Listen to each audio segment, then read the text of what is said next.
भारत सरकार के ऊर्जा मंत्रालय द्वारा परिकल्पित मुंबई ऊर्जा मार्ग लिमिटेड परियोजना MUML को एक उद्देश्य के साथ अप्रैल 2018 में मंजूरी दी गई थी। उद्देश्य था मुंबई मेट्रोपॉलिटन रीजन के ट्रांसमिशन को मजबूत करना। जून 2020 में लागू की गई इस महत्वाकांक्षी परियोजना का दायरा 359 सर्किट किलोमीटर तक फैला है, जिसकी डिजाइन क्षमता 1000 MVA है। ये परियोजना ठाणे और रायगढ़ जिलों के प्रमुख क्षेत्रों को कवर करती है और मुंबई क्षेत्र की बढ़ती बिजली जरूरतों को ध्यान में रखकर तैयार की गई थी। करीब 3100 करोड़ की संशोधित लागत से तैयार हुई परियोजना सितंबर 2024 में 100% भौतिक और वित्तीय प्रगति हासिल कर पूरी हो चुकी है। हालांकि MUML को जटिल भूमि अधिग्रहण, वन स्वीकृति, राइट ऑफ वे और विभिन्न एजेंसियों से मंजूरी जैसे गंभीर चुनौतियों का सामना भी करना पड़ा। इन अड़चनों के कारण परियोजना के कई हिस्सों में काम रुकने की स्थिति तक बन गई थी। इन परेशानियों के बीच इस परियोजना को प्रधानमंत्री की प्रगति पहल के तहत उठाया गया, जिससे केंद्र, राज्य और जिला स्तर के अधिकारियों के बीच तेज और प्रभावी समन्वय संभव हो सका। प्रगति पहल के माध्यम से समयबद्ध समाधान निकाले गए, जिससे रुके हुए कार्य दोबारा शुरू हुए। निष्पादन की गति में तेजी आई और परियोजना को समय पर कमीशन करना संभव हो पाया।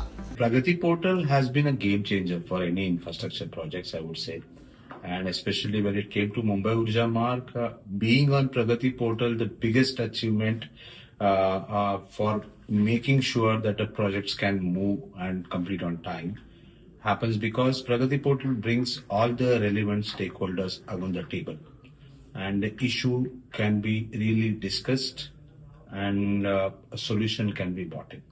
Rather than going from one department to another department and having different versions, it's a platform where you have the seniors also to take a call in the government because it is being conducted by the topmost authority. PMO team is involved.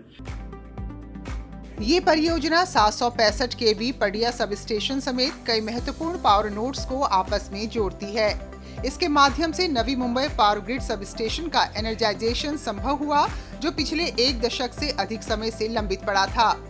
MUML परियोजना अब लगभग 1800 megawatt अतिरिक्त बिजली के transmission की सुविधा प्रदान करती है, जो मुंबई की चरम बिजली मांग का लगभग 50% है।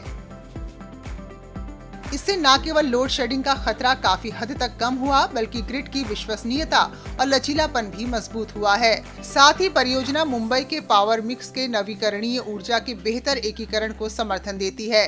स्थानीय स्तर पर इस परियोजना से क्षेत्र के किसानों को प्रत्यक्ष लाभ मिला है।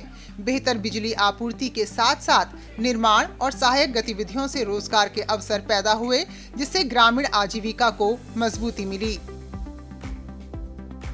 ज्यावेळी संघर्ष झाला असं वाटत होतं की ते काय होणार नाही, होईल किंवा नाही, परंतु आता असं वाटतं की खरोखरच काहीतरी देशाच्या प्रगतीपथासाठी आणि आधुनिकीकरणाच्या आणि तांत्रिक गोष्टीच्या दृष्टिकोनातून आपल्याला जर पुढे जायचं असेल तर असे प्रकल्प होत असताना शेतकऱ्यांचा देखील त्या प्रामुख्याने विचार केला जातो।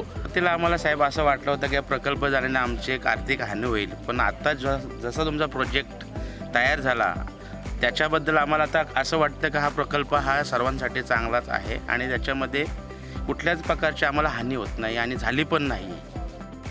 आर्थिक दृष्टि से इतने लंबे समय से चली आ रही ट्रांसमिशन बाधाओं को दूर किया है और डेटा सेंटर जैसे तेजी से बढ़ते औद्योगिक क्षेत्रों के विकास को नई गति दी है। मुंबई ऊर्जा मार्ग परियोजना भारत के शहरी बुनियादी ढांचे और स्वच्छ ऊर्जा यात्रा में एक अहम उपलब्धि के रूप में उभरी है। Bureau report, DD news.